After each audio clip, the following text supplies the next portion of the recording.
Madeira do ano de 2022 e, efetivamente, o que é que se perspectiva para 2023. Então, vamos olhar esta análise de dados com aquele que é o Diretor Regional de Estatística, o Paulo Vieira. Bem-vindo, Paulo. Muito boa tarde, Catarina, e boa tarde também aos telespectadores da RTP Madeira, e agradeço o convite para, uma vez mais, cá estar. Feliz ano também, igualmente, não é? Porque ainda estamos nesta primeira semana. E olharmos até, de facto, até para 2022. O ano terminou e tivemos várias avaliações em termos demográficos. Qual é que é, efetivamente, a realidade da Madeira? Sim, em termos demográficos, embora o ano não esteja fechado, portanto, só na próxima semana que a Direção Regional de Estatística vai começar a divulgar números do cômputo do ano de 2022, e, portanto, isso é um processo que vai até o fim de fevereiro. Vamos e periodicamente ir divulgando os dados do ano passado. Em termos demográficos propriamente dito, portanto, continuamos com uma tendência que é do número de nascimentos ser ainda inferior ao número de óbitos e, portanto, essa continua a ser uma marca do ano de 22. Mantemos então uma pirâmide ainda invertida, maioritariamente. Sim, portanto, a pirâmide da Madeira está continuamente em transformação, mas está a ficar numa pirâmide com uma base mais encurtada, ou seja, menos jovens e mais idosos. É isso também que os dados dos censos nos transmitem e que permitem ver como é que evoluímos entre 2011 e 2021. E essa é efetivamente uma das conclusões. Houve uma redução populacional, mas é preciso olhar para o conjunto. Substancial em termos dessa redução? Sim, a redução à volta das 17 mil pessoas entre 2011 e 2021, mas é preciso olhar para todo esse período. E nesse período a evolução não foi uniforme, ou seja, nós em 2011 e 2012 e 2013 todos nos lembramos que estávamos com dificuldades, quer o país, quer a região, tivemos um plano de ajustamento e, portanto, restrições do ponto de vista do funcionamento da economia, no sentido em que a economia recuou, portanto, houve uma recessão e, portanto, consequentemente as pessoas migraram. Procuraram melhores alternativas noutros países que não estavam com essas dificuldades. E estamos a conseguir compensar com as pessoas que têm escolhido a Madeira como nova residência? E depois, o que é que acontece? A partir de 2015, sensivelmente, a situação inverte-se. Tivemos o regresso de muitas pessoas da Venezuela, portanto, isso é outro dos dados que os censos nos dão a conhecer e que não sabíamos exatamente essa quantificação.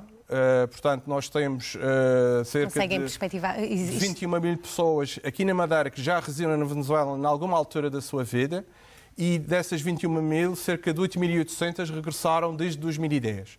Portanto, isso ajudou a equilibrar um pouco as coisas, porque, efetivamente, em termos de saldo entre nascimentos e falecimentos ou óbitos, estamos com um saldo negativo desde 2009. E em termos de faixa etárias desses que regressaram a Portugal, nomeadamente a Madeira, estamos a falar de uma faixa laboral, a idade laboral, mais jovem, mais velho? Aliás, conseguimos e vemos no nosso dia-a-dia muitas pessoas com aquela pronúncia um pouco misturada com o espanhol e, portanto, há muitas pessoas dessas no mercado de trabalho. Aliás, ajudou a superar alguma carência que se sente em algumas atividades e, portanto, isso acabou por ser bastante bom e permitir que eventualmente se efetuasse algum recrutamento com recurso a mercados externos em termos do emprego. Portanto, há naturalmente a preferência para empregar aqueles que residem cá e há depois também uma faixa mais idosa.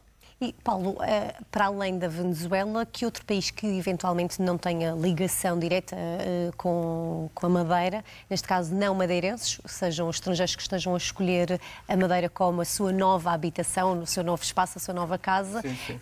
Qual é que é maioritariamente essa população? Há uma procura, isso é outro dos factos de 2022. Estamos a ter recordes sucessivos em termos da venda de casas e apartamentos.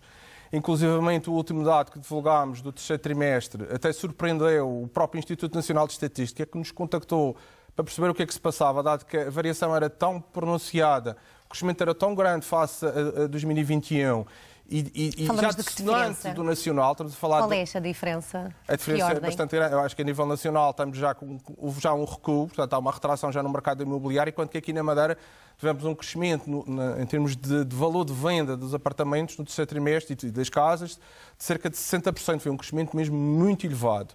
E nós tivemos que ir para o terreno perceber o que é que se passava e contactámos algumas das empresas, alguns dos responsáveis dessas empresas e efetivamente dizem que há uma procura muito grande do mercado externo. E os censos também mostram isso, portanto temos nacionais de outros países a residir aqui na Madeira, mesmo ingleses e alemães também com números... Que ainda continua a ser a franja maior. Com números apreciáveis, depois há outros mercados, o Brasil também.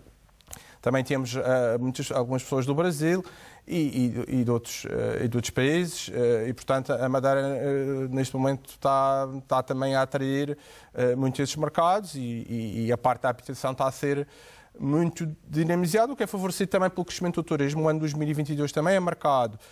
Vai ser marcado por um novo recorde em termos do número de dormidas na região e que vai se ultrapassar pela primeira vez os 9 milhões, que é basicamente o dobro do que tínhamos na viragem do século. Portanto, e tem uma noção de quem escolhe o turismo, o destino Madeira, enquanto destino turístico, perdão pela redundância, mas neste caso para mencionar, passam a ser pessoas mais jovens ou pessoas mais velhas?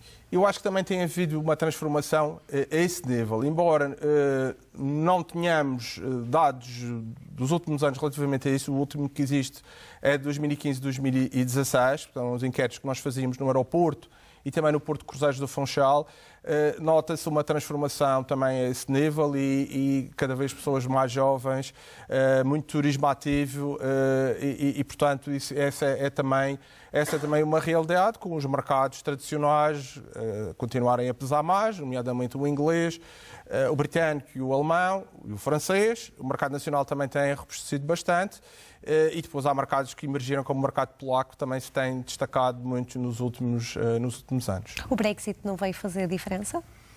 Não se nota assim grande impacto para já. Portanto, os britânicos continuam a procurar muito a região e num ano predominam os alemães, no outro ano predominam os britânicos e, portanto, têm alternado em termos de ranking nos mercados que mais visitam a Madeira, e isso tem sido muito importante porque eu penso que esta procura que também existe depois nas casas e nos apartamentos é muito gerada por estrangeiros que vêm para a região, apreciam a qualidade de vida que existe, o clima, e depois acabam por tomar essa decisão de aquisição. O que, por outro lado, portanto, há um revés nisso, que é o preço das casas e dos apartamentos tem estado a subir, e isso depois cria dificuldades aos locais, porque naturalmente os níveis de rendimento da Alemanha e do Reino Unido são maiores do que os portugueses. Paulo, e no que toca, quando olhamos à demografia aqui regional, estamos a falar de uma população maioritariamente feminina, maioritariamente masculina? Sim. Como é que está distribuída em termos de género? São mais mulheres, diria que dos 250 mil, 133 mil são mulheres e 117 mil são homens, mais ou menos. É este o panorama que já se verifica há alguns anos, até porque ainda há algum reflexo de imigração que foi mais masculina e, portanto, existe este desequilíbrio que também é variável